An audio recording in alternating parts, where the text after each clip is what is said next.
जुनी एक म्हण आहे आपल्यामध्ये, आशून वळंबा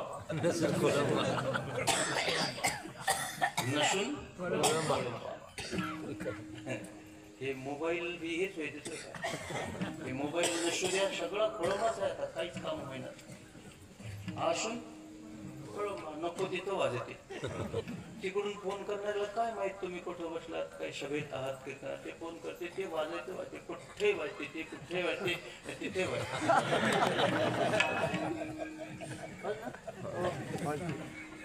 तिथे वाजते. आणि ते तिकडला विचारते काय चाललंय काय. ते पण ते माझ्याजवळ फोन नव्हता अगोदर. मला एक जणांनी विचारलं तुमचा फोन नंबर. मी म्हणलं मला फोनच नाही. फोन नाही ते असं म्हणलो, फोन नाही इतका कसा तो हलकट म्हणले. हरबळून जाऊन त्या दिवशीच घेतला. ते गमत. ते सगळे त्यांना वाटलं की आम्ही ह्याला द्यालोच म्हणून. पण ते पोट सगळ्याकडून स्वीकारून त्याची प्रक्रिया होऊन सगळ्याला द्यायला ना बाबा ते. बरोबर. तस जिभेनं नाम घेतलं पण सगळे इंद्रिय फायद्यात आले. सकळ ही इंद्रिये झाली ब्रह्मरूप. त्याचा फायदा कोणाला झाला? सगळ्याला. का? ओतिले स्वरूप माझी दया. असं ज्याच्या मुखानं नाव घेतलं तो जिथं राहतो तिथं परमात्मा राहतो. महाराज तुका म्हणे जेथे वशे भक्त राम. तुका म्हणे जेथे वशे भक्त राम. तुका म्हणे जेथे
आनंद वाटला.